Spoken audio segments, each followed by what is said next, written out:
Salut, c'est Pierre Amiche. Cette semaine, c'est un joueur au parcours et au destin un peu compliqué. Julien Reynaud, c'est un enfant du stade toulousain, des poussins à la première. Il connaît le moindre centimètre de la pelouse, la moindre porte du stade, la moindre histoire de cette immense institution. Mais quand la concurrence s'appelle du Sautoir, Sowerby, Bouillou, Nyanga, les frères Maca ou encore Louis Picamol, eh ben que faire à part partir à l'aventure, à la poursuite d'un rêve de rugby professionnel mais familial. Alors Julien va faire ses valises pour Albi. Là-bas, il va y être capitaine, connaître les hauts, les bas et puis la blessure, celle de trop. Un genou en vrac, mais la tête bien pleine et le cœur léger. C'est Julien Reynaud. Grandir à l'ombre de Vallon. Bonne écoute à tous. Et pour ce nouvel épisode de Rugby Brut, j'ai le plaisir d'être avec un ancien capitaine d'Albi, mais aussi des espoirs du Stade Toulousain. Julien Reynaud est avec nous. Salut Julien. Salut Pierre. On va revenir sur ta carrière. Je pense que c'est un exercice que tu as dû déjà faire, mais peut-être qu'on va trouver quelques portes à ouvrir ensemble. Ça te plaît de te replonger sur ton parcours?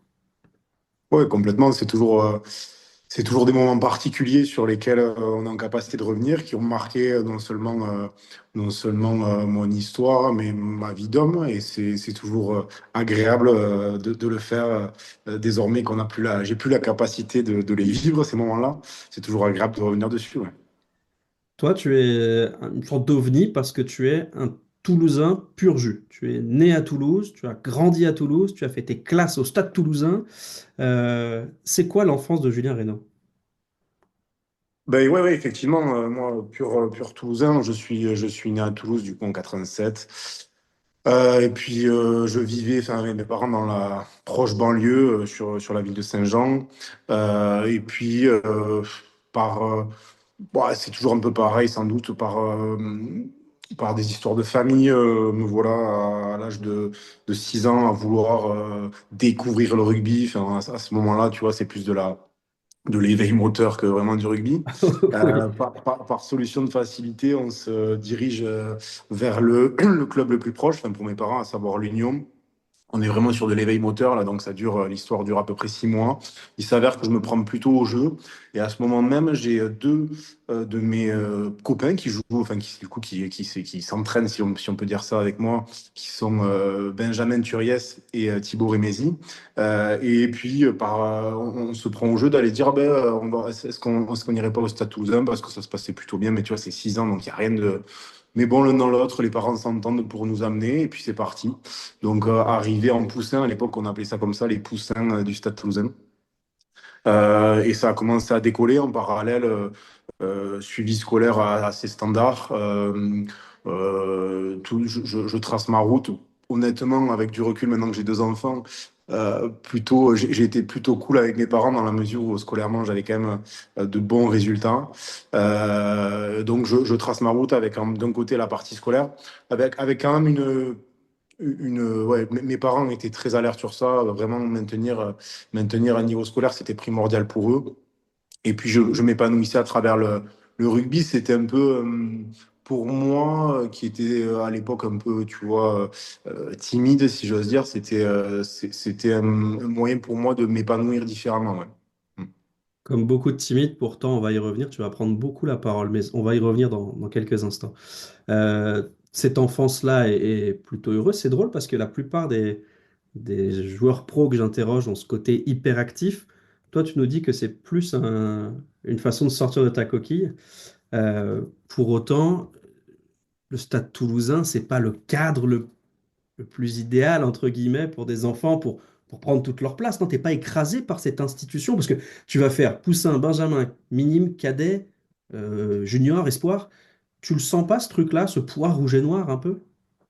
Mais paradoxalement, et contrairement à ce qu'on peut croire, si tu veux, l'école de rugby du Stade Toulousain, elle reste très familiale. Alors moi, je l'ai quittée il y a forcément longtemps maintenant, mais en tout cas, à l'époque, c'était ça. La seule chose que qui à certains moments de ma carrière, étant jeune, a été difficile enfin, que j'ai rapidement appréhendé, mais ça a été parfois difficile, c'est que, ben, je te fais simple, mais on a commencé du coup à 3 poussins et on s'est retrouvé en cadet, on n'était plus que deux, quoi, tu vois, à avoir tracé ce sillon-là. Parce que chaque année, ben, de nouveaux joueurs arrivés. Et forcément, tu disais au revoir à d'autres copains parce que bah, il y a par la force des choses, hein, mais si tu veux, tu as, un peu cet entonnoir qui se met en place. Mais sinon, très franchement, non. Toujours eu des éducateurs pardon, hyper bienveillants. Et en fait, dans une espèce d'ambiance très familiale, quoi. C'était pas du tout le monstre, si tu veux, qu'on pourrait imaginer. En tout cas, effectivement, du monde, effectivement, de la qualité, mais en réalité, franchement, comme une équipe de troisième série. Enfin, moi, je l'ai vécu comme ça, en tout cas. Ouais. Ouais. Mm. T'as pas senti cette sorte d'élitisme qu'on prête parfois à des écoles de foot comme la Masia, où tu sens qu'il faut rentrer dans un moule. Tu as Non. vécu ça comme une école de rugby classique, et puis après, tu as fait tes gammes. Peut-être ce qui change, et tu l'as évoqué, c'est l'exigence, entre guillemets, de ce genre de catégorie où, clairement, moi, quand je jouais au cadet, qu'on gagnait ou qu'on perdait, on s'en foutait, tu vois. Enfin, s'en foutait, on était triste, on était Ouais. content, mais ça n'avait pas une incidence énorme sur qui que ce soit. Là, c'est peut-être un peu différent, quoi. Ouais, après, autant c'est vrai sur la partie école de rugby. Après, très clairement, à partir, je dirais, des minimes, tu vois. Là, tu commences à rentrer dans un process un peu différent. Mais en tout cas, sur Poussin, c'est pas du tout le cas, tu vois. Oui. Poussin, bien évidemment. Mais, J'imagine des gamins de 7 ans. ouais, c'est ça. Le pauvre gosse, quoi. Non, non, c'est clairement pas le cas. Et non, et après, si tu veux, petit à petit, tu le sens même pas venir, mais c'est effectivement, tu rentres dans quelque chose d'un peu plus élitiste, mais en fait, qui est somme toute normal parce que tu es au Stade Toulousain et que bah, tu te prends au jeu de vouloir gagner tous les week-ends aussi, quoi. Tu es dans cette culture-là. Et donc non, franchement, je l'ai plutôt hyper bien vécu, moi, toute cette période-là. En franchise aussi, si tu veux, j'ai jamais été un joueur, sur ces périodes-là, j'ai jamais été un joueur hyper dominant. C'est-à-dire que tu avais par génération, si tu veux, toujours des deux, trois mecs qui traversaient le terrain. Moi, ça n'a jamais été mon cas. En revanche, si tu veux, à chaque fois que je montais d'un step, j'étais par contre toujours au niveau. Ouais. C'est-à-dire que bah, j'étais en capacité de performer dans le step supérieur à chaque fois. Je ne traversais pas le terrain, j'éblouissais pas. Et à l'inverse, j'avais des joueurs, moi, si tu veux, que j'ai connus qui étaient ultra dominants sur les jeunes catégories, qui traversaient les terrains tous les week-ends, et qui, au fil du temps, ben, en réalité, ben, soit parce qu'ils dominaient physiquement, et ben, à un moment donné, étaient rattrapés physiquement, ils étaient plus en capacité, donc ben, ça s'écroulait, ben, on les remerciait. Soit ben, d'autres qui avaient des parcours de vie qui faisaient qu'ils étaient plus en capacité ben, d'être les meilleurs tous les week-ends. Moi, c'était pas mon cas. Si tu veux. J'ai toujours été porté dans le sens où j'étais pas le meilleur joueur de l'équipe, mais en réalité, j'étais par contre toujours au rendez-vous. Et donc, j'étais en capacité de monter comme ça, de gravir des échelons en étant plutôt bon. Et c'est comme ça. Après, ça a été un peu différent dès lors qu'on a sur les équipes de Junior Réchelle et Espoir. Parce que là, il fallait quand même il fallait quand même être vraiment bon. Mais en tout cas, sur toute ma partie plutôt jeune, c'est comme ça que ça s'est passé. Il y a aussi une responsabilisation progressive pour toi, puisque tu vas être capitaine, très souvent, en fait, quasiment partout, en fait, si je ne me gourre pas. Euh, Comment tu passes de ce petit garçon timide qui vient faire du rugby pour sortir de sa coquille à capitaine des espoirs du Stade Toulousain ou plus tard d'Albi? C'est quoi le déclic? Est-ce que, comme beaucoup de timides, c'est juste que tu avais peur de parler, mais que tu savais très bien ce que tu avais envie de dire? Je saurais franchement pas réellement te répondre. La seule chose, c'est que euh, très modestement, hein, mais j'étais pas le plus bête de l'équipe, si tu veux. J'étais en capacité d'avoir certaines convictions, de pas toujours vouloir les mettre en avant ou les exprimer. Mais j'ai juste confiance assez rapidement des entraîneurs qui ont sans doute dû bah, déceler que voilà, j'étais en capacité à minima, faire transmettre le message qu'ils voulaient faire passer à l'ensemble du groupe. Euh, je pense que j'ai quand même été, en tout cas sur le terrain, si tu veux, j'étais pas forcément le meilleur, c'est certain. Mais en tout cas, je donnais à chaque fois le meilleur de moi-même. Donc ça, c'est quand même un élément assez important, je pense. C'est peut-être aussi Euh, lié à ton jeu, le fait que dans complètement, ouais. ton jeu, tu as un jeu un peu plus Complètement. sacrificiel que d'autres, quoi. Ouais, c'est ça, exactement. C'est tout à fait ça. Et puis au fil de l'eau, ben, quand tu es responsabilisé, tu commences à voir ben, ces galons-là, tu es dans l'obligation de t'exprimer, de parler, de prendre la parole, d'être ce leader-là. Et ça s'est fait assez naturellement. J'ai jamais forcé le trait. Bon, alors après, pour le coup, j'ai énormément appris hein, de ce statut-là parce que contrairement, enfin moi pour moi il y avait en plus de mon rôle de joueur, surtout sur les années pro, pas tellement sur les jeunes années, mais sur les années pro, euh, ça a engendré si tu veux au-delà du sportif, mais ça avait des éléments, en tout cas, ça représentait beaucoup autour aussi du rugby. Je te dis ça par rapport à lui, si tu veux, mais Mm. j'étais capitaine sur le terrain, mais c'était pas seulement ça. Enfin, à la fin, c'était même presque trop pesant parce que je devais avoir un regard aussi sur et un lien avec la partie administrative et de gestion du club. Ouais, ça en devenait presque un peu pesant sur la fin. Ouais. Oui, d'autant que à Albi, on y reviendra, il y avait aussi un contexte économique, sportif, qui faisait que bon, ouais, tout le monde se responsabilisait peut-être un peu plus que ce que la norme aurait voulu. Ouais, Cet effectif espoir, pour y revenir, hein, c'est pas n'importe quoi, les espoirs du Stade Toulousain. Tu vas partager le terrain avec des joueurs comme Julien Ledévédec, Yoann Huget, qui ont évidemment une carrière internationale, mais aussi des joueurs comme Adila Chabar, Benjamin Turiès, tu en as parlé, Mathieu Druil. Cette marche-là, de passer des espoirs à l'équipe pro, est-ce qu'elle est plus importante à cette époque-là qu'aujourd'hui? Ou, déjà, ça, je suis pas sûr que tu puisses m'y répondre, mais est-ce qu'elle est vraiment immense comme on l'imagine? Ben, en fait, ce qu'il y a de certain, c'est que je sais un peu comment ça fonctionne à l'heure actuelle, au Stade Toulousain en tout cas, avec un groupe très élargi sur le groupe pro, et c'est la volonté d'Hugo, si tu veux, de travailler avec 70 mecs, c'est-à-dire qu'Espoir et Pro travaillent main dans la main tout au long de la semaine. Nous, les modalités d'entraînement à l'époque étaient un peu différentes, dans le sens où ben, moi, mes années espoirs, elles sont sous le trio d'entraîneurs Didier Lacroix, Emile Tamac et Christophe Litter. Tu l'as dit, il y a un groupe de joueurs franchement extraordinaire parce que si tu analyses le groupe qu'on a à l'époque en espoir, tu as 90% des joueurs qui ont eu des carrières Pro D2 ou Top 14. Avec effectivement, tu les as cités, des mecs qui ont eu des carrières incroyables en équipe de France, d'autres qui ont eu des carrières plus modestes comme la mienne en Pro D2. Mais enfin, si tu veux, globalement, tu as un groupe assez phénoménal. Il faut savoir qu'à l'époque, dans le mode de fonctionnement au Stade Toulousain. Donc, c'est Guy Noves qui est manager général du club. Espoir et pro, en fait, tu t'entraînes la semaine de façon séparée. Par contre, en plus de ça, tu as le mercredi, c'est le match d'opposition. Donc, tu as une opposition Espoir pro. Donc là, autant te dire que quand tu es Espoir, bah, tu joues à peu près ta vie Ça parce que tire à tu es balles sous le... réelles, quoi. Ah ouais, ouais, non, là, c'est complètement dingue.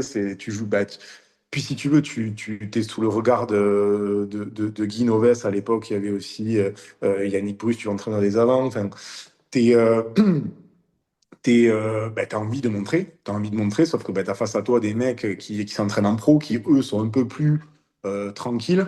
Sauf que bah, ils se font secouer une fois, deux fois. Autant te dire que la fois d'après, ils se font pas prendre. Donc ça donne de. Enfin, nous, on jouait un match très clairement. On avait deux matchs dans la semaine, le mercredi Et et le le week-end, samedi, quoi. le dimanche. Ouais, c'est ça. C'est ça. Ce mode de fonctionnement-là, il est aussi rendu peut-être un peu particulier parce que tu en as parlé, hein. Toi, tu es un bébé du club, tu as grandi, tu as fait toutes les catégories. Et tout en haut, il y a le totem, il y a Guy Noves. Mhm. Ça se passe quand tu es jeune avec un monument pareil. Il te parle, il est sympa ou il te parle de temps en temps quand il te croise, mais ça reste assez distant. Parce que pour en avoir parlé, comme ça je te mets à l'aise, hein, j'en ai parlé avec d'autres joueurs du Stade Toulousain qui m'ont dit que c'était pas le mec le plus chaleureux et sympathique du monde. Donc comment ça se passe quand t'es gosse, quoi? Bah non, mais si tu veux, il y avait effectivement une espèce de, c'était un peu un Graal dans le sens où, pour te résumer, mais moi je l'ai vécu et c'est a priori totalement différent désormais, mais et sans doute c'est mieux. Mais moi, si tu veux, il y avait il y avait quelque chose de vénérable auprès de Guy et des joueurs pros, à tel point que, si tu veux, je me souviens encore, moi, on passait dans les couloirs d'Ernest Vallon, enfin, c'est Denis à l'époque. Je peux te dire que je filais le long du mur, les joueurs pros, quand je baissais les yeux, et il me serait jamais venu à l'idée, pourtant j'ai été parfois invité, si tu veux, de m'asseoir à la place d'un mec dans le vestiaire, quoi, pour te résumer le contexte. Effectivement, euh, oui, bah, Guy Novès avec ce rôle de manager, avec bah, la toute-puissance qu'il avait à ce moment-là, un palmarès incroyable. Et effectivement, c'était pas le mec le plus abordable de l'histoire, mais il était dans son rôle, si j'ose dire, et il le faisait bien. Après, bah, forcément, tu avais un niveau de pression qui était sans doute un peu plus important quand tu le croisais, quand tu lui parlais ou quand tu jouais le mercredi et qui regardait. Ça, c'est une certitude.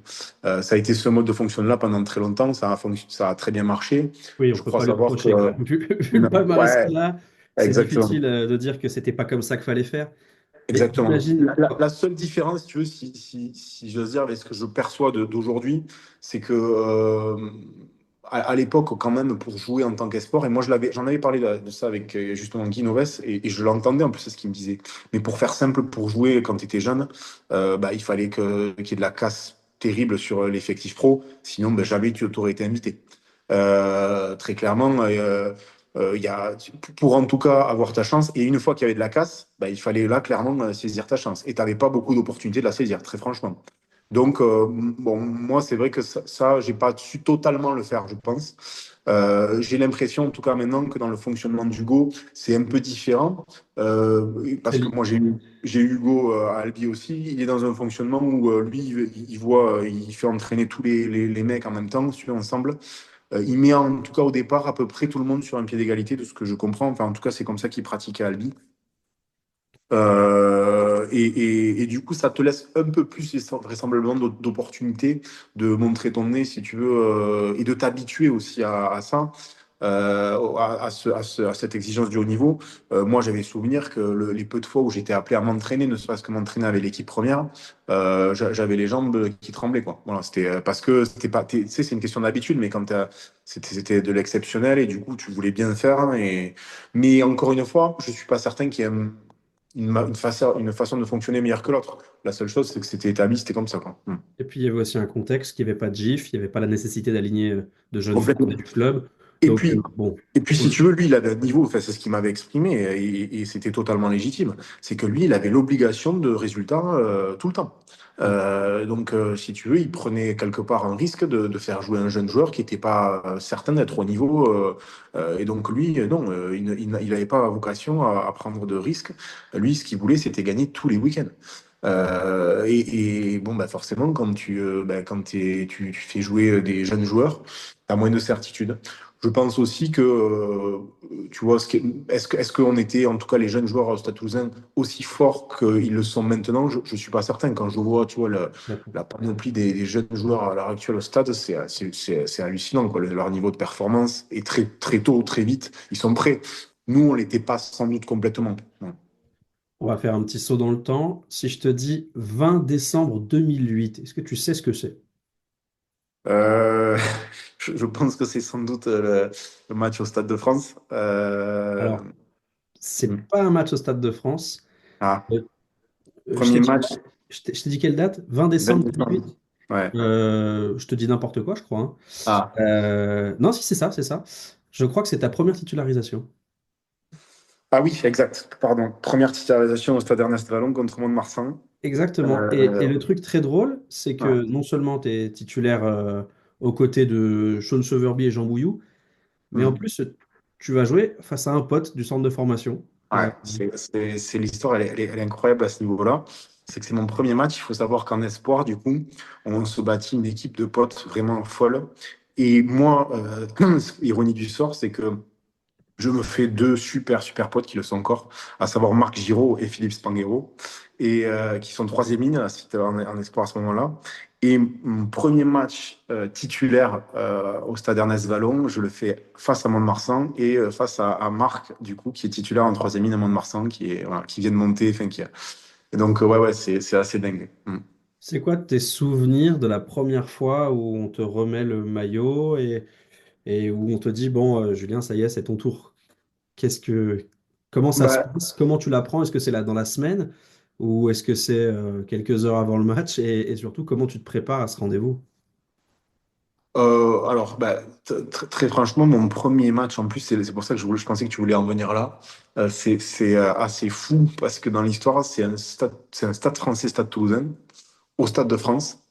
Donc devant 80 000 personnes à l'époque où Max Guazzini faisait ses fameux classicos, si tu veux. Oui. Il était en capacité de remplir le Stade de France. Et ben, encore une fois, parce que lui, là, il avait pas le choix, il était contraint à ça. Donc Guinoves fait beaucoup tourner. Et on est plusieurs jeunes à être sur cette feuille de match. Moi, je suis en chambre à l'époque avec Mathieu Belli et le match est à 21h. Autant te dire que je crois que c'est la journée la plus longue de ma vie. Dans cet hôtel, je m'en souviens comme si c'était hier.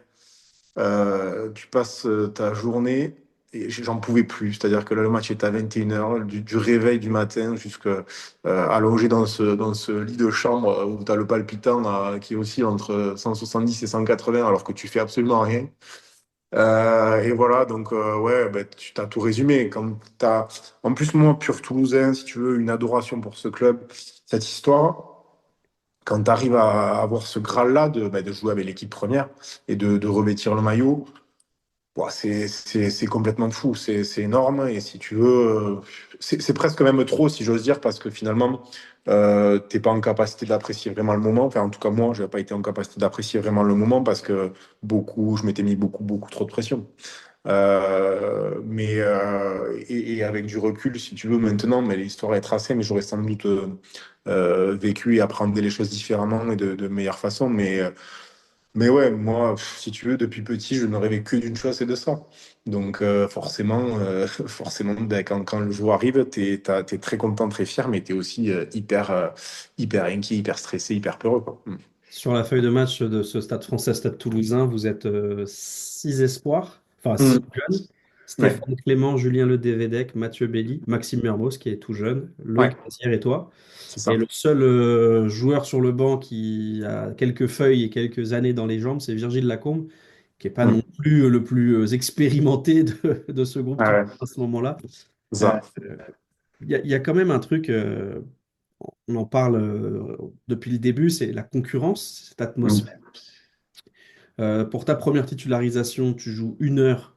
Là, tu vas jouer un bout de match hein, contre le Stade français, si je dis pas de bêtises. Ouais. Tu rentres, je vais retrouver ça. Ouais, une dizaine de minutes, un quart Voilà. d'heure, peut-être. Mm. Mm. Voilà. Donc, c'est évidemment un petit bout de match, mais ô combien important. Reste quand même que cette concurrence est dingue. Ta première titularisation, tu es remplacé au bout d'1 heure par Yannick Nianga, qui à ce Mm. moment-là doit avoir 30 sélections. Mm. Et la réalité de ce stade toulousain-là, à ton poste, il y a les frères Maka, Sowerby, Nyanga, Bouillou, Brennan, Lambolet, et bientôt, parce qu'ils vont signer Thierry Dussautoir et Louis Picamol, Ah. tu comprends assez vite que ça va être compliqué quand même au stade toulousain. Ah ben ouais, de toute manière, exister dans cet effectif-là, tu sais que c'est compliqué.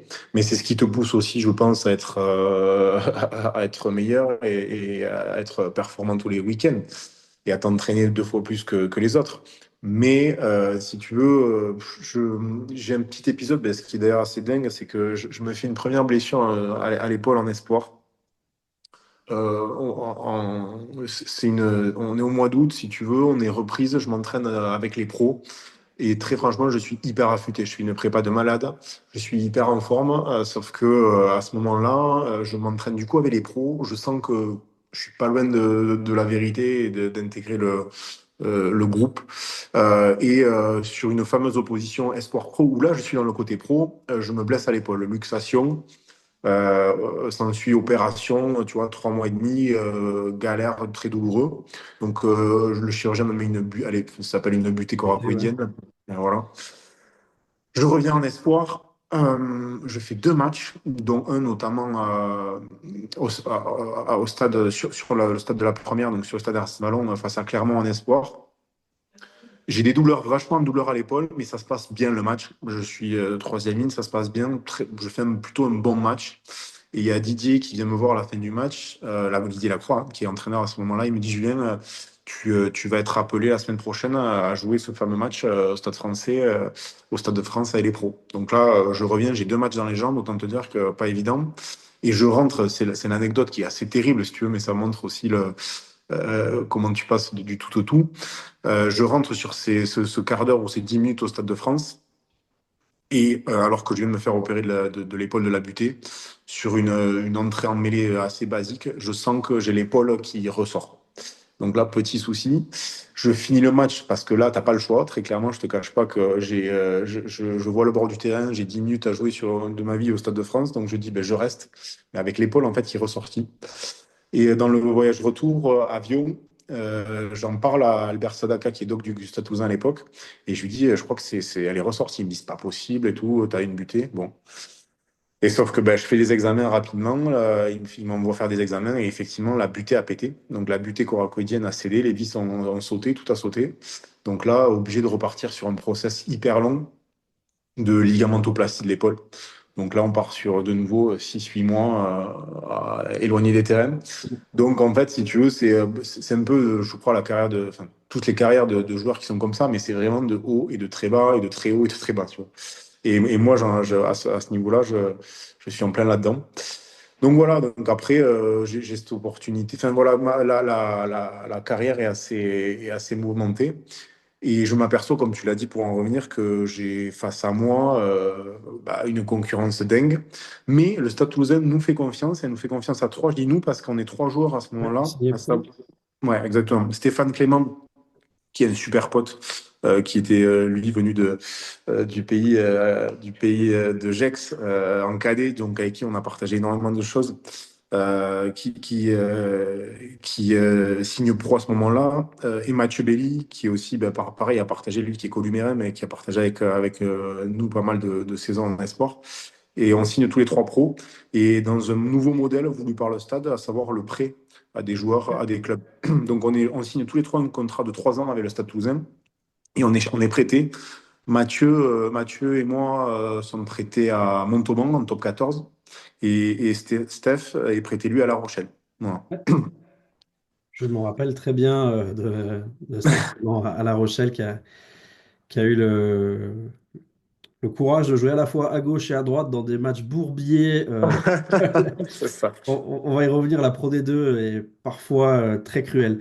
Euh, Tu l'as dit, hein, le 24 avril 2009, tu signes ton premier contrat pro et tu es prêté à Montauban, mais le destin est coquin parce que ton premier match à Sapiac, bah, c'est face au Stade Toulousain. Un match que C'est vous ça. allez perdre en plus à la dernière seconde.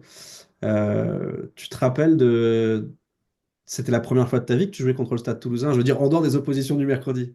Mais complètement. Non, mais si tu veux, j'ai l'impression que l'histoire à chaque fois veut me jouer des tours ou pas. Enfin, c'est pas des tours d'ailleurs, c'est en tout cas c'est symbolique. Mais donc je suis prêté à Montauban. Et premier match à Sapiac, dans un chaudron, clairement. Ouais. Tu reçois le Stade Toulousain. Et donc, ben, je joue face au Stade Toulousain, que j'ai jamais joué dans un contexte forcément. Premier match, hormis, je côtoyais tous les mecs, je les connaissais tous. Mais là, je joue face à eux. Mon premier match dans le top 14 avec un autre maillot sur les épaules. Effectivement, on perd à la dernière minute. Mais ouais, le match, c'est donc là, tu es en plein août. Il faisait 42 degrés. Atmosphère de malade dans cette cuvette. Et donc voilà, ça attaque comme ça. S'ensuit une saison mitigée à Montauban. Oui. Mitigée pour diverses raisons. J'ai un peu du mal à m'acclimater. Enfin, si tu veux, j'ai fait moi 15 ans au Stade Toulousain. Pas évident pour moi. Je me suis aperçu que j'étais un profil où j'avais besoin d'être en confiance vraiment pour pouvoir m'exprimer Exprimer. pleinement. Ouais. Et j'ai un peu de mal à prendre mes marques. Et puis aussi, je m'aperçois que bah, j'ai à ce moment-là quand même en concurrence, si tu veux, à Montauban aussi, de vrais bons joueurs en troisième ligne. Ah oui, tu es Euh, avec Antoine Battu, Mathieu Clarkin, tu es et- avec, si je ne dis pas de bêtises, Abdelatif Boutati qui peut glisser en troisième ligne. Euh, ça, Tu as Romain Sazi. Exactement. Non, mais t'as tous ces mecs-là Très qui ont costaud. Ils vont tous faire ouais, une très bonne carrière de top 14, tous. tous, exactement. Mais en réalité, Montauban, à ce moment-là, moi, quand j'y signe, donc c'est le départ de Laurent Travers et Laurent Labitte, mais il ne faut pas oublier qu'ils ont quand même été fait les qualifs, enfin, ils ont joué en Coupe d'Europe. Ouais. Donc, si tu veux, tu as un effectif quand même qui est très, très chouette. Et donc, quand j'y joue, moi, je suis confronté à ça. C'est-à-dire que des mecs, comme tu l'as dit, qui ont fait que des superbes carrières en top 14. Donc, tu as un gros effectif à tous les niveaux, et notamment en troisième ligne.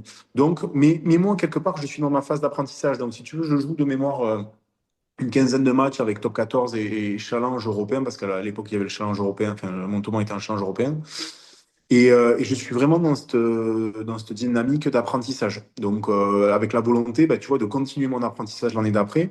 Sauf que bah, on apprend le dernier match de la saison régulière de championnat face à Bayonne, qu'on gagne. Donc, on se maintient sportivement. On se maintient, Montauban on se maintient sportivement en top 14, et sauf que ben, on apprend des bruits de couloir qui viennent déjà des joueurs bayonnais qui nous disent mais les gars, de ce qui se dit, c'est que Montauban va descendre et va être rétrogradé financièrement. Donc là, premier coup dur.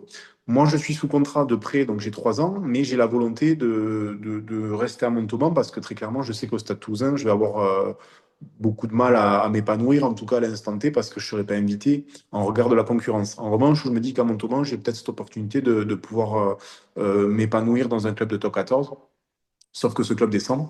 Premier step, on nous annonce en Pro D2. Et là, je me dis que ça peut être intéressant pour moi, donc je veux rester à Montauban en Pro D2. Et finalement, si tu veux, à quelques jours de la reprise, on nous dit, ben non, ça sera malheureusement Fédéral 1 pour Montauban. Oui, parce qu'en fait, Donc, pour résumer, pour les auditeurs qui pourraient découvrir cette histoire de Montauban, ouais, le club a construit une tribune, la mairie et le club se déchirent et le club doit déposer le bilan. c'est ça. Et en fait, plonge à l'époque le MTG 15 en Fédéral 1. Faut dire aussi que la densité était au moins aussi importante qu'aujourd'hui et Fédéral 1, bon niveau, mais galère totale pour remonter. Tu sens que c'est très difficile, quoi. Derrière, le club va mettre du temps à s'en remettre. Ouais, complètement. Puis là, si tu veux, c'est tombé de 2 échelons et ça me perturbait parce que je sentais quand même que j'avais possibilité de jouer un peu au-dessus, tu vois, sans être très prétentieux, mais de jouer un peu au-dessus. Et donc, ben là, je prends enfin, la décision de revenir à Toulouse. Mais sans y être trop convié finalement, parce que je n'y reviens uniquement avec eux parce que je suis sous contrat finalement. Et que contractuellement, je suis engagé avec le Stade Toulousain. Sauf que Mais t'as bah, pas le j'y reviens. comité d'accueil, Non, les confettis, Julia, Julia, tu sais, tu sens pas que t'es désiré quand tu reviens, quoi. non, absolument pas. Je te le confirme, c'est clairement pas le cas. Et ce qui est logique aussi, si tu Oui, veux. bah, ils n'avaient pas prévu de Ah ben t'intégrer. non, clairement, si tu veux, c'était pas le sujet. À l'époque, Yannick Bouy, entraîneur des avants, il avait bâti son effectif absolument sans moi. Et ce qui était tout à fait normal. Malgré tout, ben, toi, tu es joueur, tu te dis, je me dis, bah, là, il faut absolument que j'arrive à sortir, à tirer mon épingle du jeu. Je m'entraîne comme un âne pendant l'intersaison. Euh, à tel point que, si tu veux, je m'entraîne tellement que ben, au niveau de la prépa physique, et tu fais des premiers fameux tests que tu fais Oui, en début de saison, les fameux tests qui se passaient à l'époque, ce fameux va et là, tu fais les bip, bip, bon bref, oui, entre oui, non, mais ça, je vois très bien ce que c'est. Je voilà, déteste ça. voilà. Et au-delà de ça, les tests aussi muscu et tout ça, je performe tellement que bon, là, il se dit quand même, hein, il est très très près, le garçon. Et bon, donc il me dit, écoute, commence à me faire jouer un match amical. D'ailleurs, je crois que c'est contre La Rochelle, on joue un match amical contre La Rochelle. Et il voit que je suis présent, mais il voit aussi que très clairement en troisième ligne, il ne pourra jamais me faire jouer. Il y a 7 mecs devant moi, dont 8 avec six L'équipe ou de 7 France. ouais, exactement, avec 6 ou 7 internationaux. Donc l'histoire, elle est assez simple. Et donc il me propose à l'époque avec Guy Noves, il me dit, écoute Julien, en troisième ligne, c'est impossible, je te le cache pas, tu joueras jamais. Ça, on est en septembre, fin août, début septembre. C'est même pas la peine. Par contre, sache que au poste de talon, On va avoir de Oh. gros soucis parce qu'à l'époque, il y a William Servat, mais qui est en équipe de France. Et derrière, il y a Virgile Lacombe, qui est, tu vois, le suppléant de William. Et tu as un joueur argentin qui est Alberto Bernier Ah, ouais. Basualdo. Mais du coup, donc ils sont à deux régulièrement. Il me dit, et s'il y a un blessé, voilà, en espoir, finalement, il me dit, il y a pas vraiment grand monde. Il me dit, si tu te le sens, bah, tu t'entraînes à lancer, on se prépare à la mêlée et tout, et puis et je te teste. Donc, si tu veux, au début, un peu surprenant. Et pas, je reçois pas ça d'un super regard, mais je rentre chez moi et je me dis, encore une fois, je suis dans un mood, si tu veux, moi, c'est réussir au Stade Toulousain à tout prix. Donc je dis, ben allez, j'y vais. Et là, je me commence pendant l'histoire dure un mois où je m'entraîne à lancer tous les jours. J'acquiers assez rapidement un lancer plutôt correct. Sauf que le sujet que j'avais pas imaginé à ce point, c'est que ben, rapidement, tu as, un autre, un autre sujet quand tu es à l'honneur, c'est la mêlée. Euh, Oui, oui, oui, c'est et ça va de alors, si pair. tu veux, le lance en touche, ben, c'est plutôt marrant. Enfin, c'est sympa, si tu veux. Bon, je n'étais pas trop mal habile, donc je m'en sors à peu près. Et puis après, il y a le sujet de la mêlée qui arrive rapidement. Et en fait, là, c'est une autre histoire, quoi. Là, clairement, donc on commence à faire les entraînements. Je me souviens encore, j'avais Census Johnston à ma droite. Enfin, c'était un sketch. On fait des oppositions entre pros au début.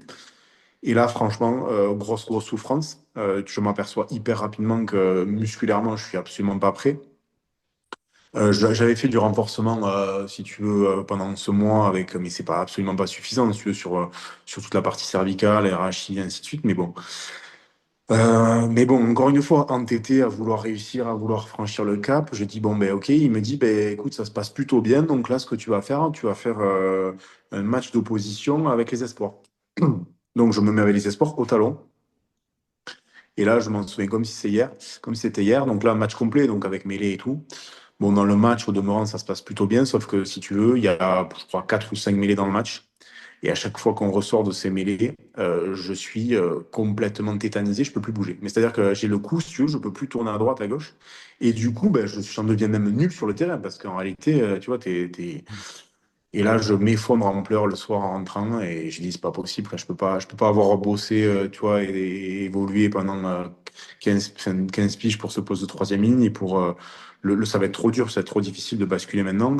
Et voilà. Et donc là, je dis bon, je dis stop. Je leur dis Ça bon, va écoute, pas le faire. non, ça va pas le faire. C'est pas grave. J'ai compris, j'ai très bien compris que je ne jouerai pas, mais c'est pas grave. Je vais pas risquer parce que si tu veux ma santé sur ce poste-là où j'ai pas été assez formé durant ma jeunesse, donc c'est pas grave, on laisse tomber.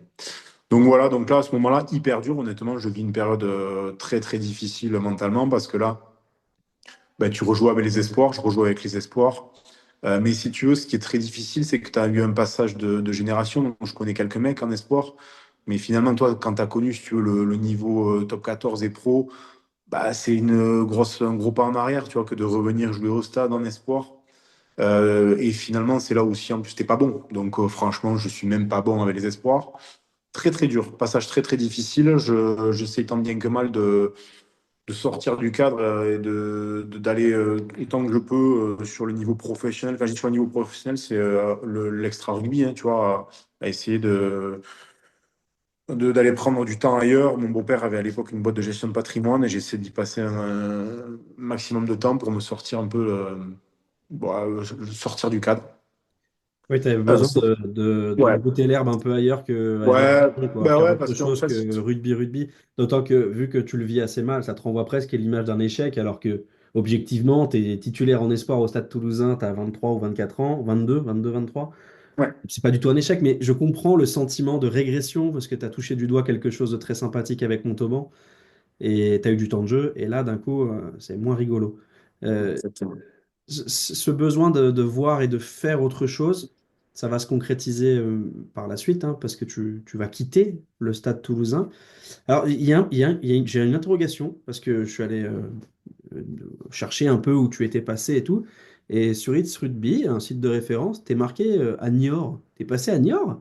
Non, absolument pas. Ouais. Je sais pas d'où c'est sorti, mais ça, mais je Je suis me jamais suis, passé à je Niort. me suis dit, attends, non seulement j'ai aucun souvenir de ça, mais en Non. plus, il y a aucune archive, il y a rien. On est d'accord, tu n'as jamais mis les pieds à Niort. Non, Alors jamais. peut-être que si, en Jamais. vacances comme ça, mais Ouais, j'ai même pas visité la ville, tu vois. À Tours, ouais, sans non, mais doute, mais ça j'ai va. jamais visité. C'est pas à Barcelone, quoi. Tu vois, t'es pas Ouais, obligé d'aller à Niort. Voilà, c'est pas voilà. incroyable. Pardon à tous les Non. Niortais qui nous écoutent, hein. Désolé, les amis. Vous avez une ville magnifique, mais peut-être qu'il faut y être né pour y vraiment profiter de tous les aspects sympas de la ville, quoi. Donc, tu vas quitter le Stade Toulousain pour Albi. Hum. Comment ça se passe? Est-ce que c'est Albi qui vient te chercher, c'est Toulouse qui te propose, ou c'est toi qui te démerdes un peu pour essayer de trouver un nouveau défi? Ben, si tu veux, à ce moment-là, moi, il me reste encore 2 ans de contrat enfin, un an de contrat, pardon, avec le Stade Toulousain. Mais bon, moi, clairement, j'ai pas la volonté de rester. Je sais que je serai pas invité en première. J'ai pas envie de revivre une saison en enfer comme ça avec les espoirs. Enfin, enfin, en tout cas, j'ai envie de changer vraiment de cadre et de m'éprouver ailleurs. Et donc, à ce moment-là, c'est assez long, hein, les tractations, ça met un temps fou. Il s'avère que Henri Broncan est à l'époque entraîneur d'Albi. Oui, le succès Euh, vers soi. ouais, c'est ça, exactement. Il sort d'une demi-finale perdue d'accession face à Bordeaux avec Albi. Il y a un mouvement au sein des joueurs d'Albi. Tu as pas mal d'historiques qui partent. Et à l'époque, c'est Henri Broncan et Jean-Jacques Castanet, président du club, qui m'appellent et qui me disent, écoute, euh, on est peut-être intéressé, mais enfin, on est intéressé, mais ça va dépendre. Ils ont un budget assez restreint, donc ils avaient besoin du départ de certains joueurs pour pouvoir me prendre, ce qui n'était pas acté.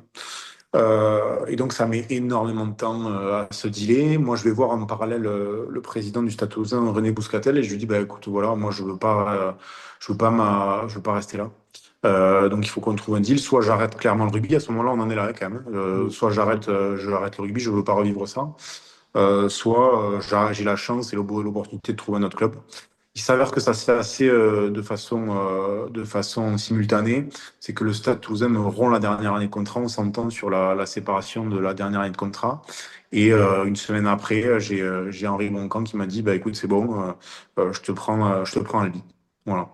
Donc là, j'arrive à Albi et là, ce qui est génial, c'est que je retrouve des potes du stade, puisque en l'occurrence, je vais retrouver Cyriac Pono et Mathieu Ambré, avec qui j'ai vécu plusieurs saisons à Toulouse, et dans un groupe hyper jeune, mais très très jeune. Donc Henri Broncan, là, doit réaliser un petit exploit, c'est en fait, si tu veux, faire performer le club avec un groupe très très jeune. Mais quelque part, c'est là où il est sans doute le meilleur, quoi. Voilà. Il l'a déjà fait avec Hoche, notamment, réussir des tours de force avec rien du tout. Mm. Euh, Tu vas donc te lancer dans une aventure un peu folle, la plus grosse de ta vie sportive, Albi. Mm. Et surtout une division qui n'est pas le top 14, qui est la Pro D2. On dit souvent que le top 14, c'est le meilleur championnat du monde. Je pense sincèrement que la Pro D2 arrive numéro 2. Au niveau mondial, c'est exceptionnel.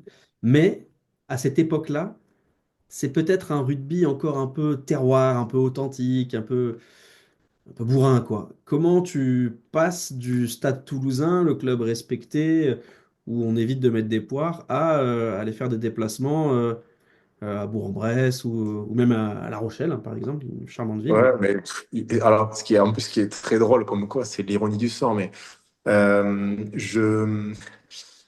quand je signe en fait,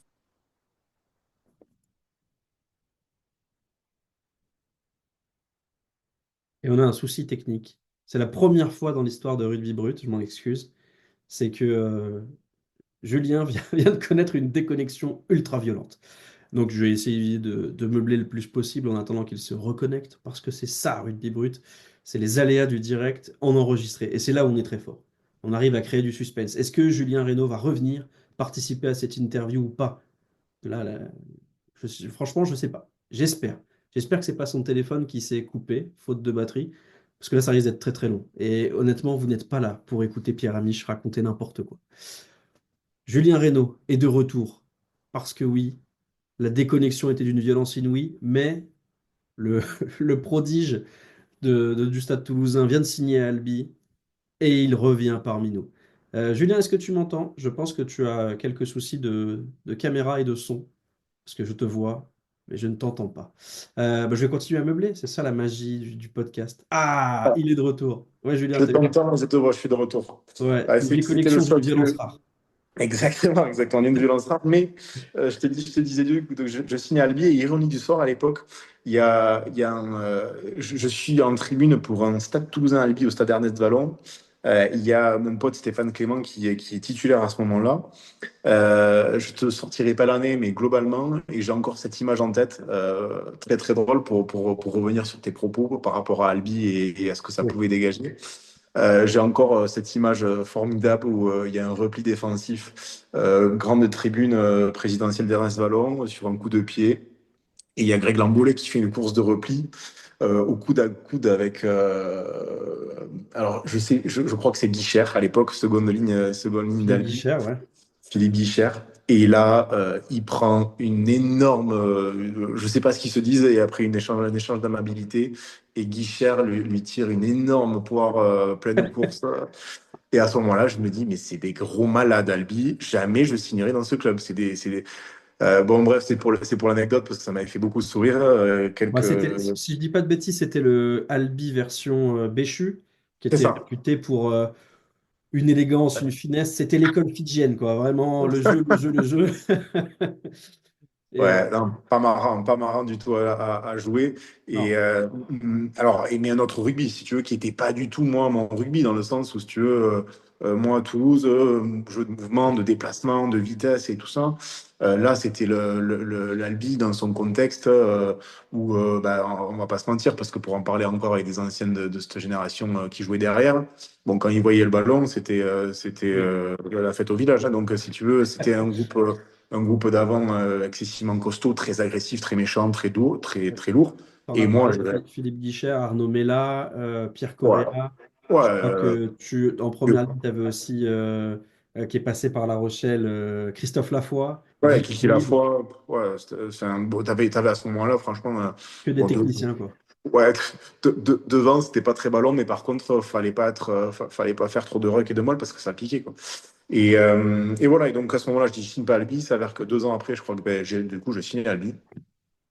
Et je suis arrivé, je suis accueilli à l'époque par Seb Cara, préparateur physique du centre de formation Albi, qui m'accueille pour me faire la visite du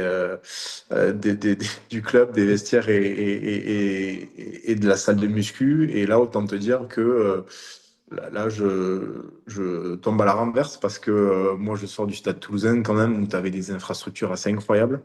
Et là, j'arrive à Albi où la salle de muscu, sans te mentir, vraiment, c'est pour l'avoir vécu, elle doit faire 30 mètres carrés. Tu as des poids, enfin, j'avais l'impression de retourner, mais 30 ans en arrière. Incroyable. Bon, il m'explique quand même à ce moment-là qu'ils sont sur un projet de nouvelle salle et ainsi de suite. Mais T'es soulagé? si tu veux, je te prends énormément choc. Mais à la fois hyper content parce que si tu veux, pour moi, cette Cara, c'est aussi un peu l'idole, tu vois, des années Brive, Ouais, bien enfin, sûr. Stade Toulousain Brive aussi, tu vois, où ça. Donc bon, voilà, super content que ce soit lui qui m'accueille. Derrière Henri, en staff avec Henri Broncom, Rémi Ladoge, Jean-Christophe Baca. Et me voilà lancé dans l'aventure albigeoise, quoi. Voilà.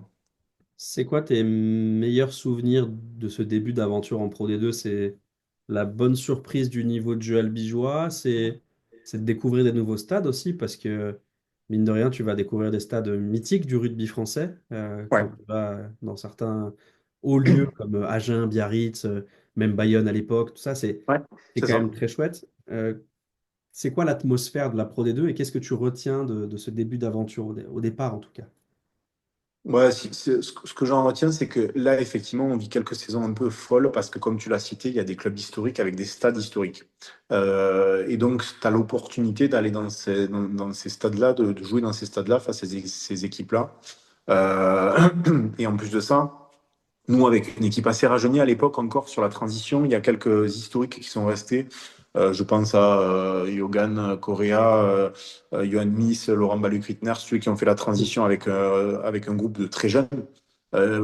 Et du coup, on vit plutôt bien. C'est-à-dire on fait de belles saisons, deux bonnes saisons en Pro D2. On joue La Rochelle, tu vois, on gagne La Rochelle, on gagne Grenoble. Enfin, vraiment, on gagne les meilleurs à l'époque.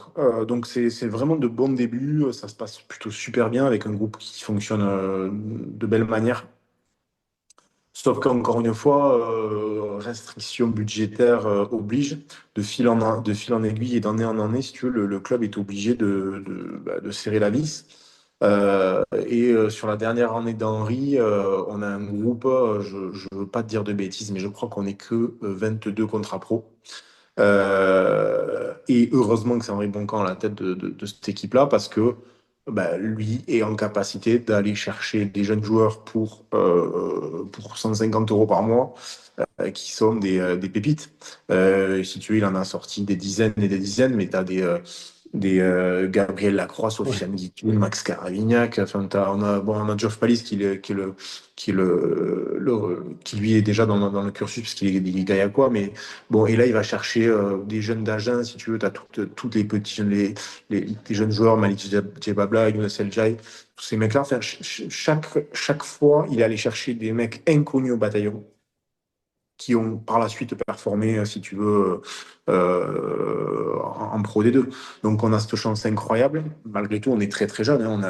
On a une moyenne d'âge hyper faible, mais on s'en sort et on navigue. On vit difficilement, mais on s'en sort et on navigue. Et c'est à ce moment-là, si tu veux, que ben, moi j'ai les galons de capitaine. Et c'est vrai que c'est des moments assez incroyables d'engagement, de lien entre les mecs, parce que tu dois aller te chercher dans un contexte que j'ai absolument jamais connu, c'est-à-dire que je passe du gros Stade Toulousain où tu gagnes, enfin, bon, entre guillemets, tous les week-ends en jeune, et là, t'es le petit qui doit, dans ce rôle de petit, ben, batailler pour aller chercher. Donc c'est assez intéressant. Cette équipe d'Albi elle va quand même connaître quelques changements, notamment avec le départ de ton coach, Hum, l'arrivée d'un jeune entraîneur que tu connais peut-être déjà, mais qui va pour la première fois te coacher, c'est Hugo Mola. hum. Euh, Quand il arrive, est-ce que tout de suite tu te dis, ah, il a un truc, ce garçon, ou au départ c'est difficile? Mais déjà, il faut recontextualiser parce qu'à ce moment-là, Hugo Mola arrive à Albi. euh, il est, il a été sorti de Brive. Ouais, c'est ça, il s'est fait Il s'est virer. il s'est fait virer de Brive et ça s'est malheureusement fini hyper mal. Il Il y a arrive un un gros pas trou dans son CV, hein. Il fait 2 ans sans club avant exactement, d'arriver à Albi. exactement. Il s'avère en plus qu'à l'époque, si tu veux, j'avais été en pourparlers avec Brive, justement, quand Hugo entraînait Brive pour aller jouer à Brive quand j'étais encore espoir. Ça s'était pas fait finalement, donc il arrive dans ce contexte-là. Donc, bah, c'est un peu la découverte. Je pense que c'est à la fois la découverte pour lui d'un petit club, tu vois, comme Albi, et puis pour nous d'un profil d'entraîneur, manager, qui a finalement connu bah, une déception à Brive. Enfin, ça s'est mal fini et qui entraîne plus depuis 2 ans. Sauf que bah, là, assez rapidement, si tu veux, nous, on a vécu des choses incroyables avec Henri et on a forgé un vrai groupe. On a consolidé une bonne base de 15 mecs, si tu veux, globalement, qui ont pris beaucoup d'expérience. C'était des jeunes, tu vois, qui ont pris beaucoup d'expérience. Hugo arrive sur ça, avec en plus, dans ses bagages, plusieurs joueurs pour venir compléter, si tu veux, cette équipe. Et là, assez rapidement, on sent que l'histoire prend, ben, en grande partie grâce à lui, hein, mais si tu veux, on sent rapidement que dans les entraînements, dans ce qu'il veut mettre en place, on change complètement de braquet. Il avait cette volonté de nous faire changer complètement de braquet. On fait rapidement des matchs amicaux, ça marche, ça fonctionne très fort de suite, et on se dit, waouh, finalement, Pas mal, ouais. ça, ouais, je sais pas ce qu'on va faire, mais en tout cas, c'est costaud. Et puis là, on vit une saison complètement incroyable, où, euh, où ben, très rapidement, on domine les débats et on se retrouve à jouer une demi-finale d'accession, alors qu'un an après, on était à jouer maintien, quoi. Donc année un peu folle, ouais. Cette année, tu l'as dit, c'est une demi-finale d'accession perdue face au Stade Montois. Ouais. C'est aussi une de tes dernières saisons franchement pleines, Mm. puisque la suite, 2015-2016, la saison suivante, c'est ta première saison où tu te blesses gravement, si je dis pas de Ouais. bêtises. Ouais, ouais, c'est ça. C'est ça. Euh, il y a un aspect qu'on n'aborde jamais, qui est celui de passer du collectif, un groupe de 30, 35 bonhommes où tu vis tous les jours avec eux, à la solitude du blessé. D'un coup, tu es livré à toi-même un peu, même si Mm. le club est encore là, même si tu vois tes potes, mais tu fais plus partie du groupe. Mm. C'est douloureux ce passage-là. Je te demande ça parce que moi, je l'ai connu à mon tout petit niveau hein, en fédéral et je l'ai très très mal vécu, vraiment de manière horrible, hein. Comment toi tu l'as Ouais. abordé? Non, mais c'est très vrai ce que tu dis. C'est-à-dire qu'en fait, tu es dans un monde parallèle. Quand t'es blessé, c'est assez terrible. Et tu as l'impression, ce qui est dingue, alors que tu es toujours sous contrat, tu es toujours avec tes potes, tu es dans le même vestiaire, mais de plus vivre la même chose qu'eux. Et donc, tu as un décalage qui se crée assez rapidement. Parce qu'en termes d'anecdotes, en termes de liens, tu te sens rapidement à l'écart de tout ça. C'est une situation très, très difficile. Alors après, heureusement, tu te recrées un monde en fait avec bah, les kinés, le staff médical, les autres blessés. Mais effectivement, c'est des moments qui sont assez difficiles à gérer parce que tu as une mise à l'écart qui est involontaire, hein, mais si tu veux, qui se fait bah, Oui, oui. de- Tu participes plus. En plus, Non. il y a quand même un truc qui est très particulier au rugby, c'est que c'est un sport de combat collectif. Alors, on ne faut pas faire pour en faire trop, on part pas à la guerre, mais tu pars au combat. Et donc, tu crées des liens parce que tu as combattu ensemble. À partir du moment où tu ne combats plus avec les autres, ce lien, il se distend, il se délite un peu. On oublie un peu que, tu sais, C'est les marrant. joutes passées ont moins d'importance que celles que tu livres là, quoi. Ouais, mais c'est tout à fait vrai et c'est hyper marrant ce que tu dis parce que il y a quelque chose que des fois, tu n'es pas en capacité d'analyser ou de comprendre, mais avec le recul maintenant, je l'ai bien compris, c'est qu'en réalité, tu crées et tu tisses des liens avec des mecs euh, sans doute beaucoup plus et beaucoup plus facilement qu'avec d'autres dans des milieux différents, tout simplement parce que tu as cette notion, alors je mets des guillemets comme tu les as mis, mais de combat collectif. Et en fait, alors c'est trivial, mais si tu veux, quand tu pars entre guillemets à la guerre, c'est encore une fois, c'est très trivial ce que je veux dire, parce que ça reste un jeu de mouvement et d'évitement de ce que tu veux, mais quelque part, tu as cette notion-là quand même, avec ces mecs-là, mais tu crées des relations différentes en fait. Donc ça, tu peux le tourner dans tous les sens, mais ça, tu le retrouves pas ailleurs. Voilà. Et puis, tu peux être ami avec un gars par le rugby, t'aurais jamais été pote dans Jamais. d'autres circonstances. Moi, j'ai été pote avec des gens, même je le suis encore aujourd'hui, parce que bah, je continue mon illustre carrière. Je suis ami avec des gars. Honnêtement, je les rencontre dans la rue, je me dis c'est des gros cons, je ne leur parlerai jamais. Mais parce que tu as partagé ces moments-là de Ouais. peur, de souffrance, parce que ça, c'est une dimension encore plus au niveau, j'imagine, qui existe, hein. La, la peur, la crainte, c'est Mhm. un petit moteur qui te pousse à aller plus loin. Ben, comme tu le partages, eh ben, ça crée du lien, c'est normal. Cette saison-là, elle va être assez difficile pour toi et pour le club, mais c'est presque pas la pire parce que derrière, tu vas vivre une vraie galère Mhm. vis-à-vis Alors, de tes blessures. ouais, Tu peux nous ouais, ouais, expliquer, nous raconter? ouais, ouais, bien sûr. Pour te remettre dans le contexte, donc, moi j'ai vécu donc les trois saisons avec Henri Broncan, 3 saisons où très franchement il me fait une confiance absolue. Je joue plus que de raison, c'est-à-dire que je suis entre 25 et 30 matchs par saison. Ça en devenait n'importe quoi, c'est-à-dire qu'il me, euh, il me laissait, c'était terrible, mais j'étais tellement usé, j'étais blessé, mais je m'entraînais pas de la semaine. Et T'étais comme certains IJJ, indisponible jusqu'à jeudi. ah ouais, mais c'est tout à fait ça, c'est-à-dire que c'était pire que ça, c'est-à-dire qu'il y a des fois, je me souviens avoir joué le samedi ou le vendredi, en ayant participé qu'à 5 minutes de l'entraînement du capitaine, quoi.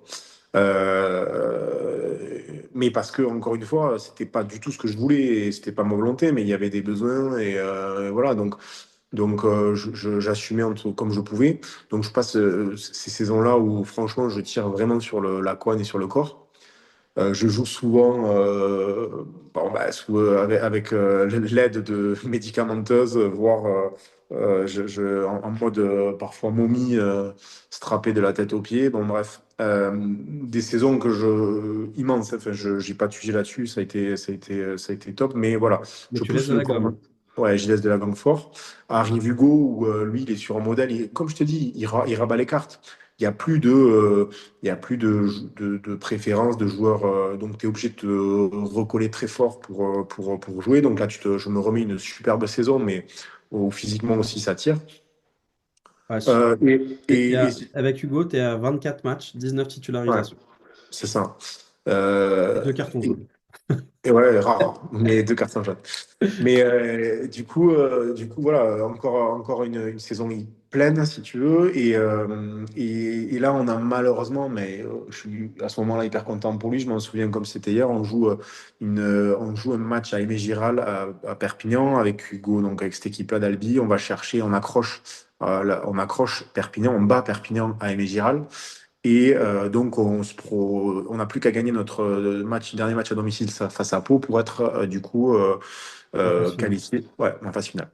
Je m'en souviens encore comme si c'était hier, il y avait des bruits de couloir et dans les vestiaires à la douche, je dis à Hugo, bon Hugo, qu'est-ce que tu fais l'année prochaine? Tu nous quittes ou pas?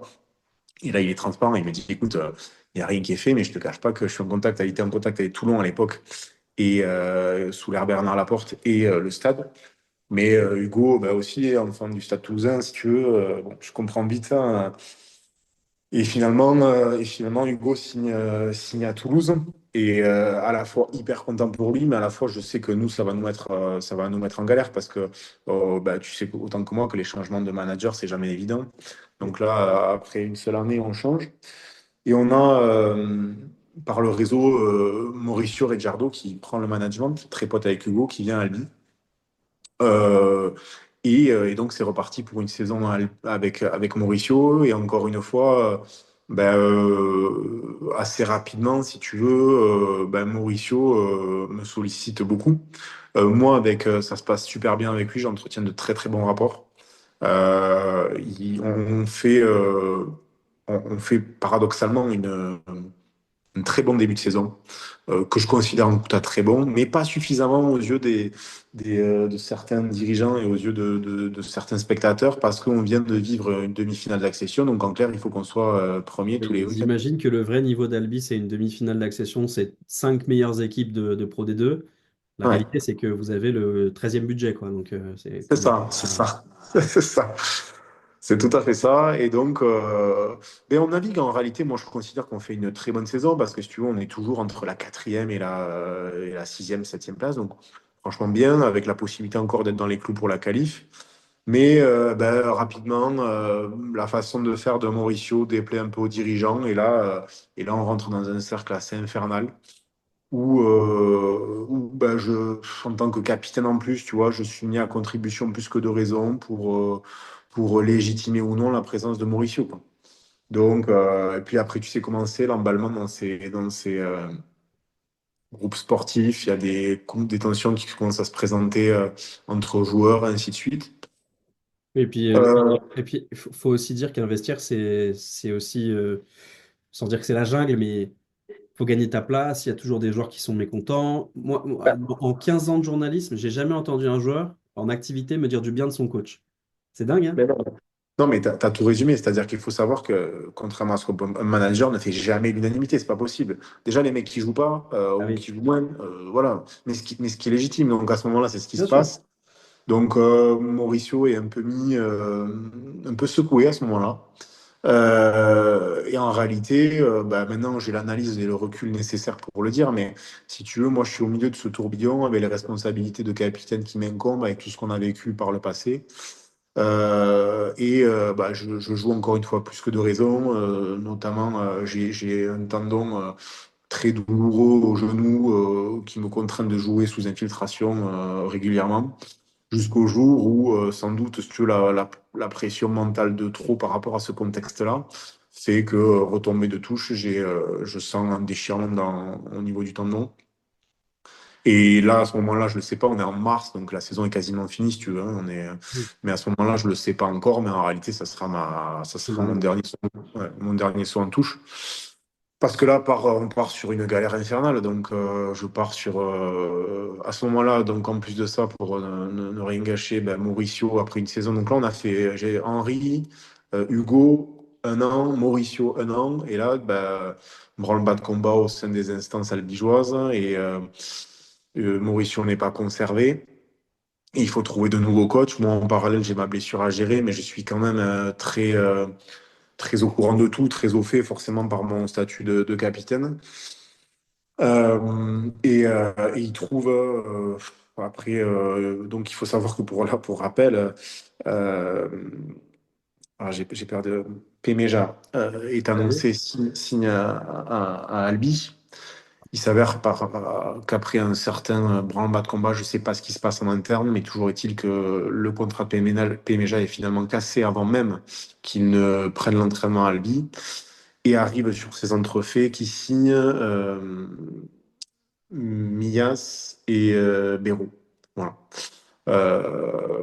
Donc Serge Mias et Philippe Béraud arrivent dans un contexte très franchement hyper difficile, hyper compliqué, À la dernière minute, j'imagine, en plus. à la dernière minute. Avec un Xavier Béméja qui s'était engagé, qui est signé, qui finalement, dont le contrat est rompu, donc avec des incidences, tu l'as bien compris, financières et juridiques derrière. Un club qui est secoué de toutes parts, avec des grosses problématiques entre supporters et dirigeants. Enfin, honnêtement, un contexte hyper difficile. Moi, éloigné de tout ça parce que blessé complètement euh, au fond de la gamelle. Et c'est parti. Et c'est parti pour cette saison qui va être une saison en enfer. Une saison en enfer parce que moi, blessé, j'oscille entre le club et le CERS de Cabreton, à tenter tant bien que mal de revenir de cette blessure. Parce que ce Euh, qui- ce qu'il faut dire, c'est que tu ne te fais pas opérer tout de suite. Tu non, attends, tu te fais opérer, tu te ouais, réentraînes avec des douleurs, tu comprends que ça ne exactement. va pas le faire, tu repars. Enfin, il y a quand même un truc où tu n'as pas voulu lâcher, entre guillemets, et tu t'es pas mal abîmé au final Ouais, ouais, non, mais clairement, mais physiquement, si tu quoi. veux, j'en étais arrivé à un point où je te passe. Donc, c'est exactement ça. Je veux continuer, mais en réalité, je suis en incapacité à tel point que j'arrive plus à marcher, quoi. Enfin, ça devenait n'importe quoi. Je veux tellement réussir que au CERS de Cabreton, je rencontre des super mecs, hein, des kinés, Maxime Larbé, mais aussi Oscar Sandron, qui est à l'époque un ancien kiné du Real Madrid, et qui me dit, écoute, franchement, ça fait plus de 2 fois, ça fait 6 semaines que je suis avec eux. Il me dit, Julien, ça évolue pas. La seule solution, c'est que tu ailles voir un mec en Espagne qui est un référent au Real Madrid. Je te mets en contact et tu vas le voir. Il avait une technique à l'époque un peu spécifique. Alors, je te la citerai pas parce que j'en suis bien incapable, mais en réalité, c'était une technique invasive où il piquait un peu le tendon, il faisait passer un courant à l'intérieur. Bon, bref, c'était censé me redonner que mon tendon se régénère. Je vais à 5 reprises voir ce mec-là. Les 3 premières séances se passent plutôt bien. Il me dit ça va le faire. Et arrive la sixième, je crois, ou cinquième ou sixième séance. Je te fais un raccourci terrible, mais Ouais. enfin, et là, à force, j'ai toujours les douleurs. Il me dit, ben là, Monsieur Reynaud, je pensais qu'on puisse y arriver, mais en réalité, votre tendon est toujours terriblement abîmé. J'y arrive pas, quoi. Donc, bon, là, je comprends que, en fait, bon, ben, l'histoire, elle est terminée, mais sauf qu'en parallèle, il y a le club d'Albi qui est en souffrance absolue. On est au bas du classement et arrive ce qui devait arriver, c'est que ça explose. Le groupe de joueurs se lève et fait sauter en fait le duo d'entraîneurs. Et moi, je suis à la fois très loin du terrain, mais à la fois très proche des joueurs. Et donc, par obligation, on me sollicite pour rapidement prendre l'entraînement avec les joueurs blessés historiques, Mathieu Péluchon et Malik Djebabla, entre autres. Et donc, on tente tant bien que mal de faire entraîner les joueurs. En parallèle, rapidement, en interne, se met en place une solution avec les directeurs du centre de formation, à l'époque Julien Guillard, et rappeler un historique du club, euh, Vincent Clément, pour prendre l'entraînement jusqu'à la fin de saison. Malgré ça, ça a sans doute été fait trop tard ou pas correctement, mais le club est rétrogradé en, en national. J'en fais en troisième division. Et moi, je vis ça.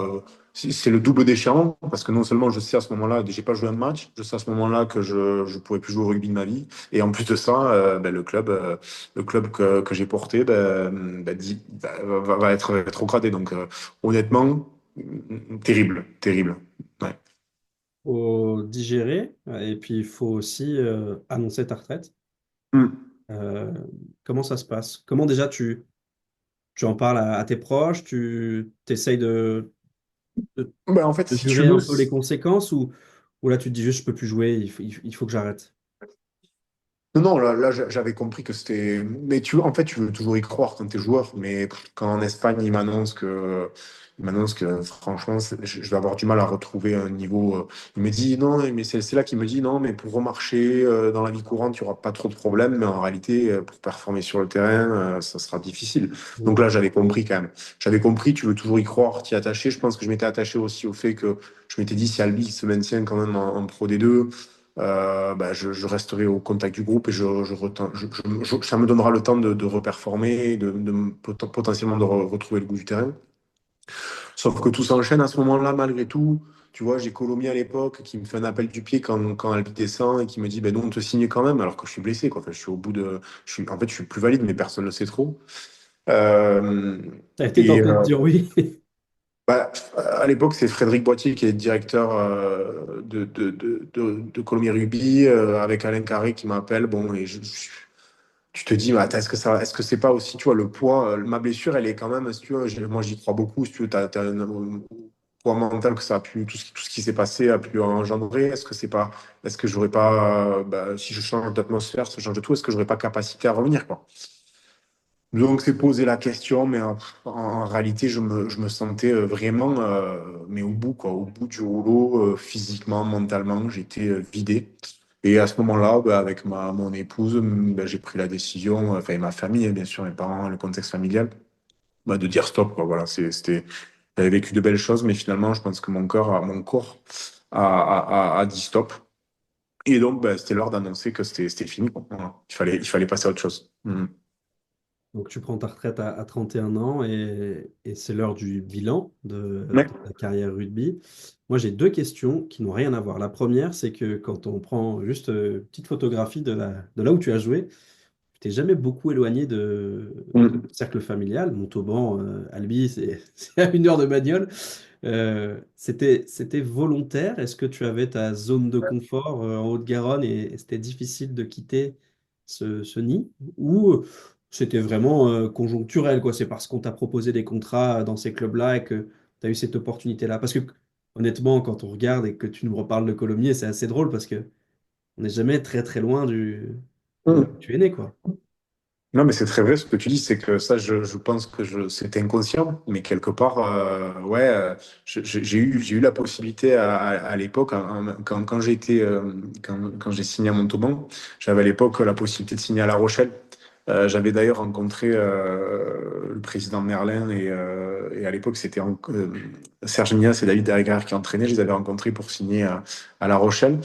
Et ce que tu dis, ce qui est sans doute très vrai, c'est qu'il y a un inconscient qui a fait que, bah, si tu veux, j'avais sans doute des attaches trop importantes à mon cercle familial, d'amis, ainsi de suite. Et j'étais en incapacité presque sans doute de m'éloigner trop, quoi. C'est la réalité avec du recul. Mais ça, au moment où tu prends les décisions, t'en es pas pleinement conscient, quoi. Et la deuxième chose, c'est qu'à 31 ans, tu raccroches les crampons. Je l'ai abordé récemment avec Jérôme Thion parce qu'on en parle très peu.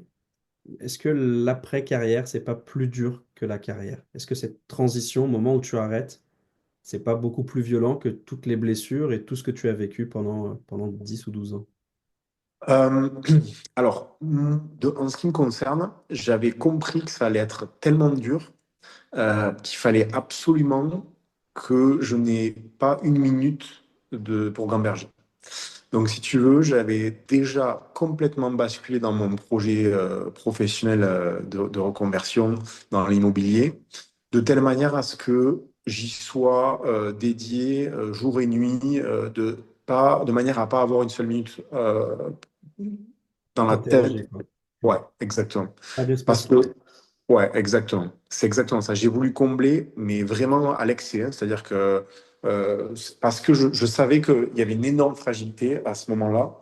Tu as une fragilité que tu maîtrises pas du tout, mais qui est tellement présente, c'est que du jour au lendemain, tu ne vis plus du tout la même. Enfin, ta vie bascule, quoi. C'est-à-dire, ça n'a rien à voir. Tu sors d'un cadre où tu t'entraînes au quotidien avec 40 mecs où tu partages des moments, il faut se le dire, complètement.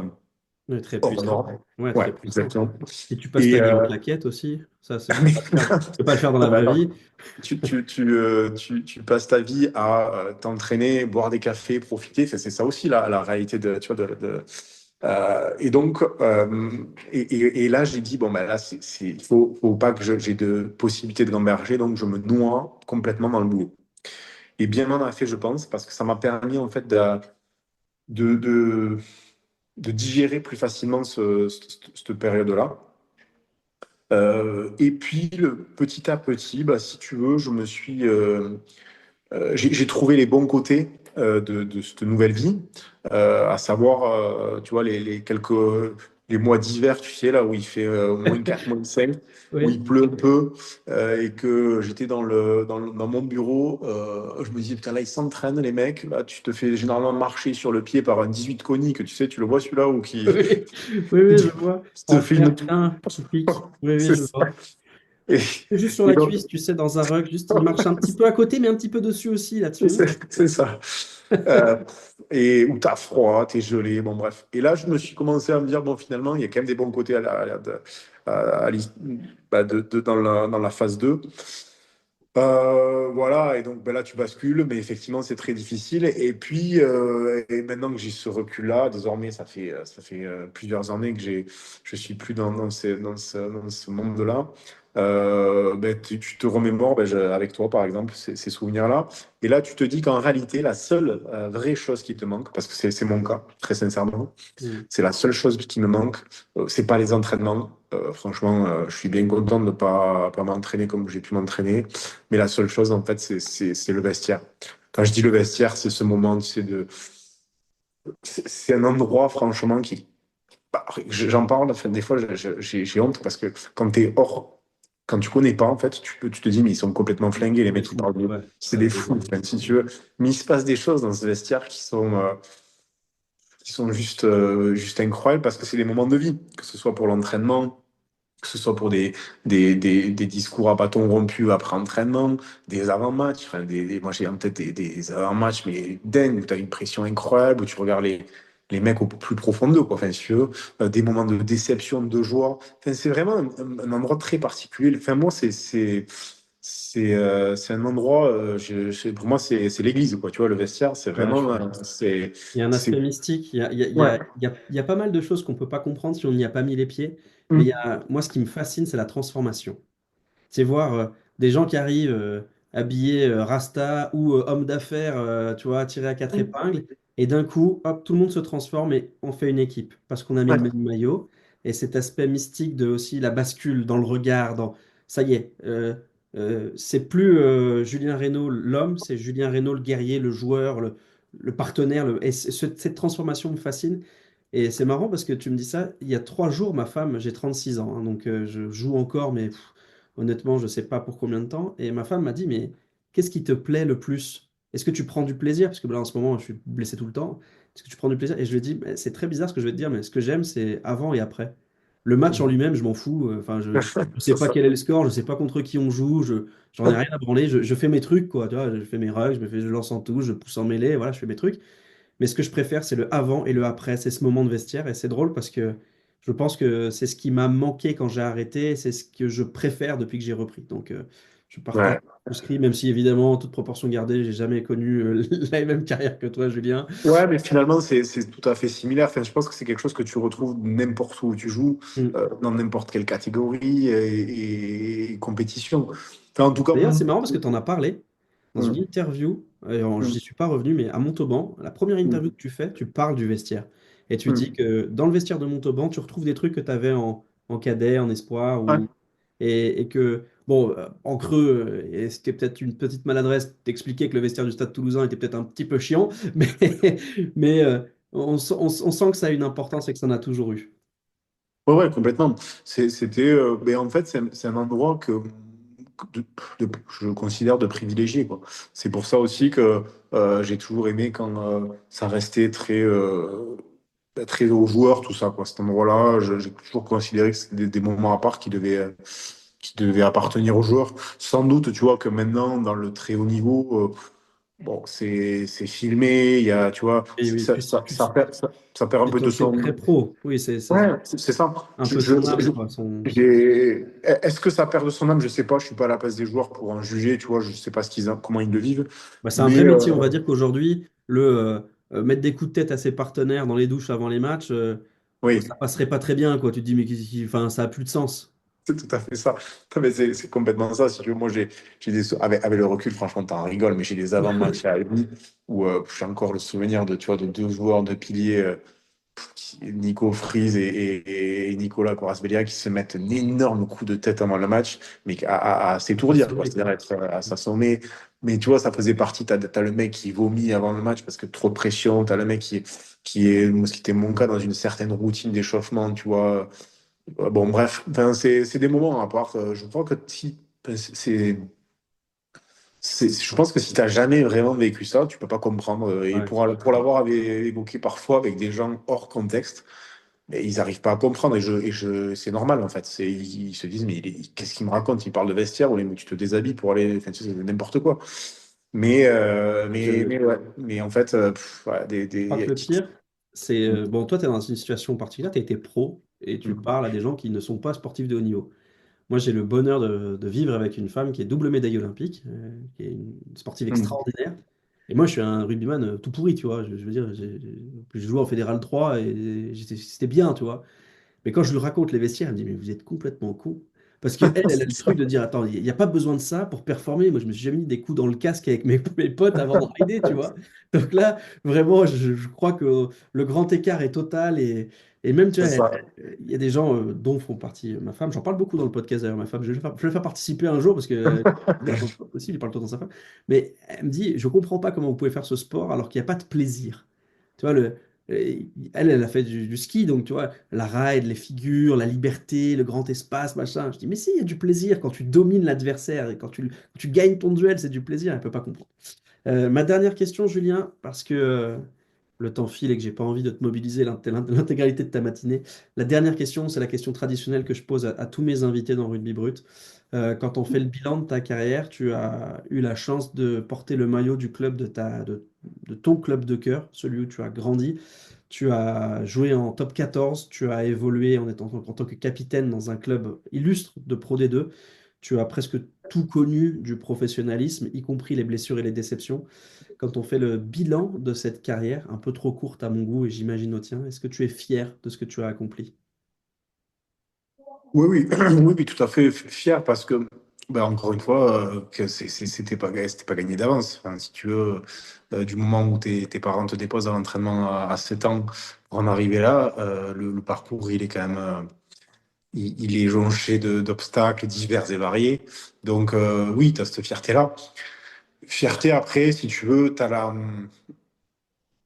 avec maintenant le recul, ouais, vraiment fierté. Après, au moment, si tu veux, j'avais cette petite déception de peut-être pas avoir été au bout de ce que j'aurais pu, je pense, faire.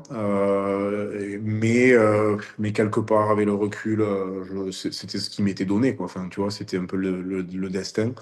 Donc, j'en retiendrai que le positif, vraiment. Maintenant, en tout cas, je n'en retiens que ce positif-là.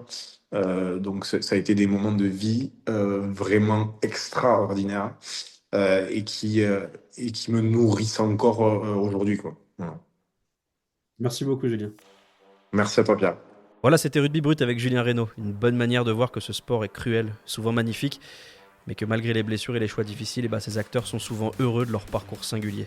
Vous l'avez entendu, le rugby produit des oiseaux rares, des garçons et des filles qui allient le corps et l'esprit. Si vous avez aimé ce podcast, n'hésitez pas à vous abonner. Chaque vendredi, un nouvel épisode. Et si vous l'avez détesté, vous mentez. Si vous voulez rien manquer, vous vous abonnez. Et moi, je vous remercie de nous avoir écoutés. Je vous dis à vendredi prochain pour un nouvel épisode de Rugby Brut.